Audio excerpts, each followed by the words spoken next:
I'm not going to get into the argument about evidence and everything else, because this is really for you guys out there who think you cannot communicate with your loved ones. And so I want to say to you, young lady, and anybody else that's out of there, just speak. And I've taught this in many of my workshops. I teach people to just speak out loud or in their own mind. Have that conversation. And you may feel that there's nothing there. And you may feel that they're not there and they're gone. And you may feel empty for a little while. But I promise you, your loved one is there and your loved one is listening, and your loved one gets that vibration. They get that energy. They pick up that. It may not be in the way that you think anymore.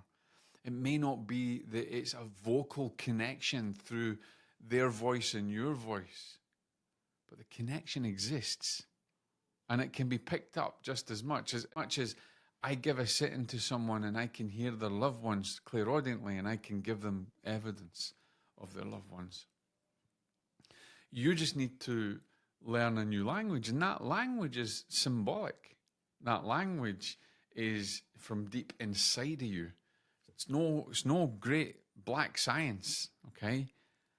We were built. I recently did a presentation for a massive healing organization about storytelling and how to utilize storytelling to help them in their business and things. And for me, storytelling is part of what I do as a writer, as a journalist, and in the research work that I do. And also, storytelling is part of what I do in mediumship, because the loved one on the other side is trying to communicate a story to me, and then I've got to be able to discern that story and put that out there.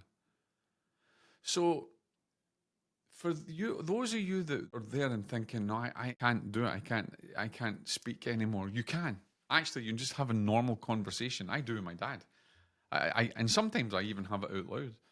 So I could be driving in the car and running past, and somebody thinks I'm singing, and I'm actually having a conversation with the old man, right? I'm lucky that I can discern very easily when I get responses. And for those of you that think that you'll never, because you said, that young lady, I don't want to use your name, but you said that you don't think you'll ever go over it, and you don't think that if you speak out or anything that you're going to hear anything.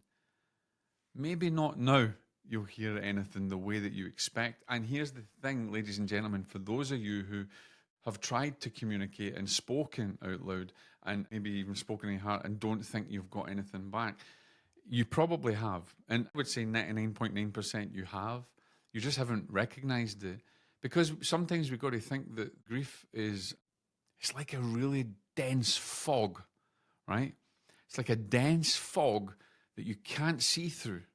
You just see nothing. Maybe there's something faint in the distance.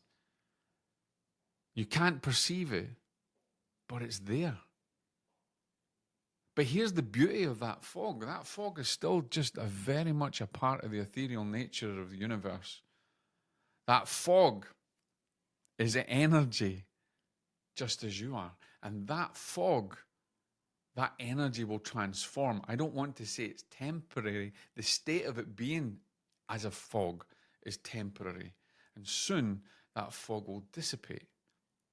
And soon the sun will come in. And soon you'll be able to see clearly. And as you stand at the precipice and you're able to look out to the vista, and there's no fog, but there's amazing beauty, you'll start to feel that warmth and that vibration and that beauty. And you'll start to discern those little signs that your mum or your brother or your dad or whatever sends to you. Because most of the time, the reason that we cause more suffering because we believe that they're gone and we can't communicate them, it's because we don't know how to discern. We don't know how to recognize the signs. And I've done a video on my YouTube channel. If you're listening on the podcast, again, here goes, lose my teeth again. If you're listening on the podcast, I'm not sure if this is an episode that's actually on the podcast, but definitely on my YouTube channel, 100%. You're going to get that episode all about signs and how to recognize signs and the difference in signs, and even I think even a little bit of the science of signs, or that's something that I got coming up very soon. So you just need to learn a new language. You just need to learn that it's not going to be in the vocal and the auditory way that you are expecting in a material world, but now that you have to really look inside of yourself and open up yourself to your own spiritual power and to be able to discern that. And most of the time, your loved ones have already given you signs, loads of signs. It's just that you miss them. And it's because you can't see through the fog. That's it. That's all it is. But as I said, that fog is going to lift. And then you'll be standing, you'll be able to see the beautiful vista, you'll be able to see beyond what's there. And then it's a nice, easy flow, right? It's like being at the bottom of a water. I love to use the analogy of a waterfall all the time. And for those of you who have not tried any of my meditations, I have a meditation app. I've recorded meditations and parables. And if you want them, then just message me. There's no cost to it. It's free. It's no problem. Just as long as you're someone who's suffering grief and you're looking for a little bit of comfort and wisdom, then that's there for you. And I'm happy to give it to you. So jumping back into this analogy, the waterfall, you imagine the waterfall is what's blocking you. It's the rocks that's in there because you can't see. You want to hold that water. You want to hold it and never let it go because you feel as if that's maybe your loved one or that's the part of maybe the experience that you have. But you can't because it's constantly moving.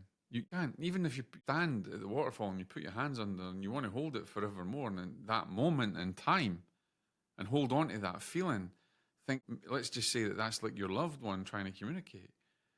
It's got to go. It's got to go somewhere. So what is the answer? Well, the answer is, like I said, in grief, you have to integrate it. So you have to become the waterfall.